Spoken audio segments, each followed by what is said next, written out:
Petit amateur de jeux vidéo, on a tous rêvé un jour ou l'autre de se faire une petite config. Bon, ce que je vais vous présenter, c'est ma petite config. Malheureusement, je n'ai pas pu avoir mes RAM ni mon alimentation, mais pas de souci. Je vais utiliser ceux de ma précédente config où on va rester juste sur une alim de 500 watts avec 16 Go de RAM DDR4, simplement. Du coup, allons-y.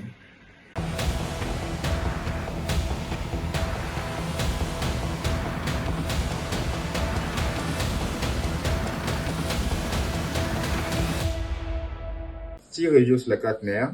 Du coup, la voici, c'est une TUF Gaming de chez Asus, une D450M Pro 2. Honnêtement, elle vient très bien emballée. On a tout ce qu'il faut à l'intérieur. Nous allons juste l'extraire tranquillement et tout doucement, en évitant de l'abîmer. Par contre, ce sachet, ne jamais mettre la carte mère dessus. Il peut y avoir des risques en fait d'électrocution ou juste que la carte mère se grille tout simplement. Du coup, voici notre pépite. Là, je vous mets ça dans votre sens.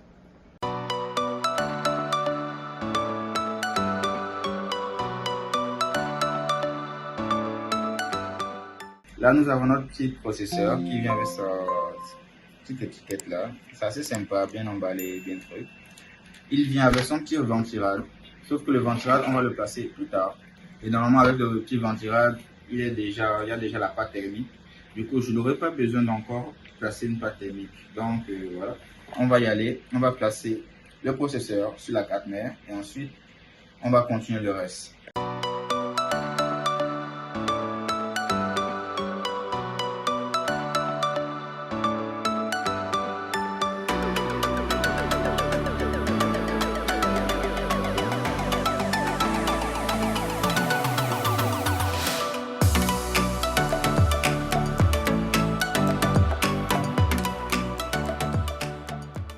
Après avoir placé nos barres de RAM, on s'est assuré qu'elles sont bien fixées, qu'elles ne bougent plus.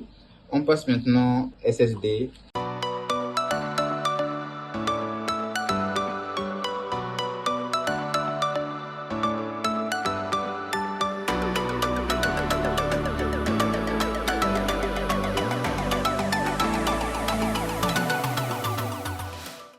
Ça vient directement avec la pâte thermique.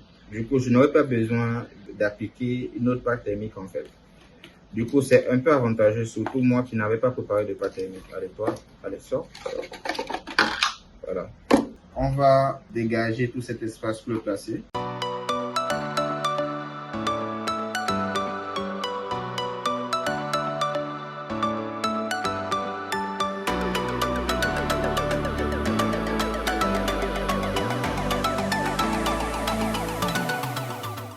La plupart du temps, certains disent soit face RAM, soit face port USB. Mais bon, là, je vais juste mettre RAM.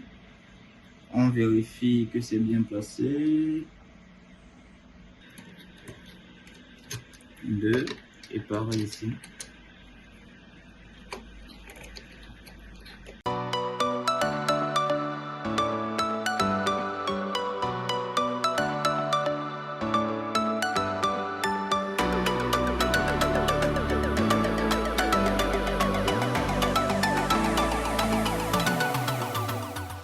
Du coup, voici l'intérieur. Là, on a notre petit espace pour l'alimentation. On a bien sûr les différentes vis, le câble management qui est là avec ses différents... Ah, ils ont mis des caoutchoucs, wesh. C'est dommage, on n'a pas vraiment des bonnes, je sais pas, des bons trucs pour faire du câble management. Là, on a l'emplacement des ventilateurs. Je pourrais rajouter 3 ventilateurs si je veux. Et là, peut-être un water cooling, pourquoi pas. Mais bon, si je dois prendre un water cooling, peut-être passer sur un plus grand format de boîtier. Là, on a le ventilateur qui sert à expulser l'air, qui sert à faire sortir l'air du PC. Bien évidemment, les ventilateurs ici servent à faire rentrer l'air. Du coup, je vais juste placer l'alimentation. Je m'assure d'abord de retirer tout ce qui est sachet, vis et j'en passe. Lorsque je me suis assuré que tout est bien sorti, tout ce que j'ai à faire, c'est de placer maintenant mon alimentation.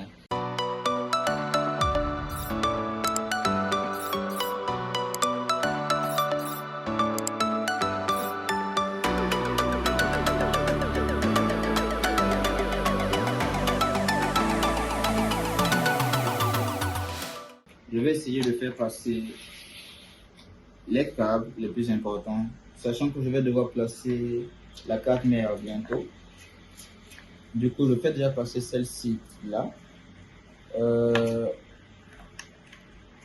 Pour le processeur, le CPU, le voici. Je le fais passer juste en haut parce que c'est là où il ira normalement.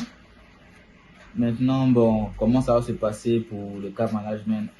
Je ne m'y connais pas. Mais on va essayer de faire quelque chose d'assez beau. Maintenant, là, c'est pour les disques durs, tout simplement. Mais bon, je vais mettre ça déjà de côté pour le moment. On n'a pas encore passé le disque dur, je ne l'ai pas encore passé comme vous pouvez le voir, mais c'est pour bientôt. Ce que je vais faire maintenant, je vais passer d'abord les disques durs à l'arrière et ensuite envoyer les cordons à l'avant. Lorsque je vais mettre la carte mère, je vais directement tout connecter. Le disque dur, je vais commencer par mon petit SSD 2.5 que j'ai retiré dans mon ancien boîtier. Je vais le mettre là, ici en haut.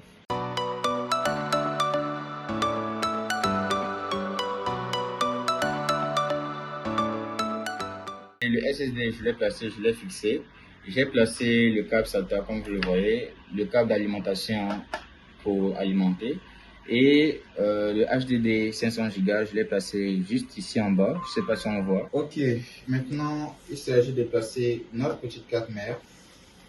Afin que ce soit beaucoup plus facile, vous faites coucher le boîtier complètement.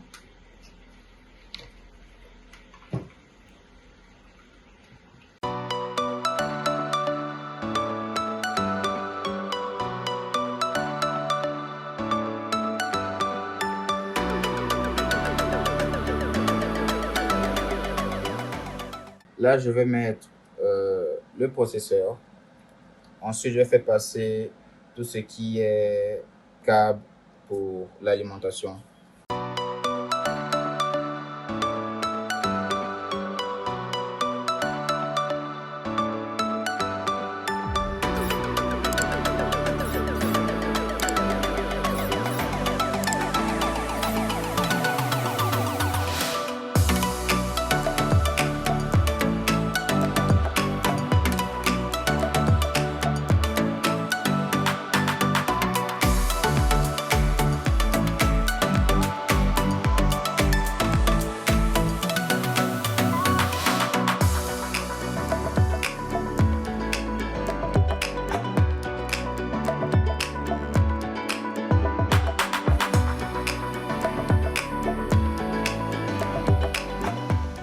Placer la carte réseau, je vérifie que voilà, là c'est bien là.